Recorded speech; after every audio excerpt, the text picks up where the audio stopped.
اور حسین اعظم کے منہ میں اپنی زبان مقدس کو ڈالتے ہیں اور فرماتے ہیں حسین چومو، حسین چومو، جتنا چومنا ہے، جوس لو جتنا چوسنا ہے۔ امام علی مقام رضی اللہ تعالی عنہ مصطفیٰ جان رحمت کی زبان نبوت کو چوستے چلے جا رہے ہیں، حسین کی زبان کو، حسین جو ہے مصطفیٰ کی زبان کو پیتے چلے جا رہے ہیں۔ اور جب سیراب ہو گئے، حسین کا رونا بند ہو گیا، امام علی مقام رضی اللہ تعالی عنہ کی ماں فاطمہ الزہرا سے نبی یہ کائنات فرماتے ہیں، اے بیٹی فاطمہ سنو، میں نے حسن و حسین کو آج اپنی زبان پلا دی ہے، آج اپنی زبان چسا دی ہے، اب آج کے بعد یہ کبھی پیاسے نہیں رہیں گے، آج کے بعد انہیں کبھی پیاس نہیں تڑپائے گی۔ اللہ اکبر۔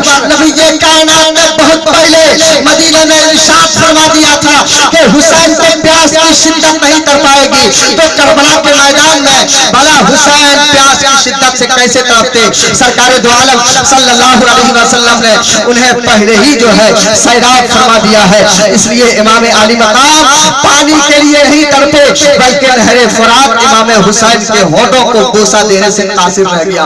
امام علی مقام رضی اللہ تعالی عنہ کی بارگاہ میں ہم سارے لوگ خراج عقیدت پیش کرنے کی غرض سے بیٹھے ہیں۔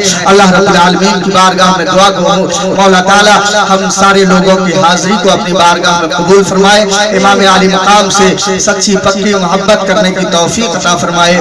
حسین اعظم کی محبت میں اللہ ہم سارے لوگوں کو زندگی اور موت عطا فرمائے۔ السلام علیکم۔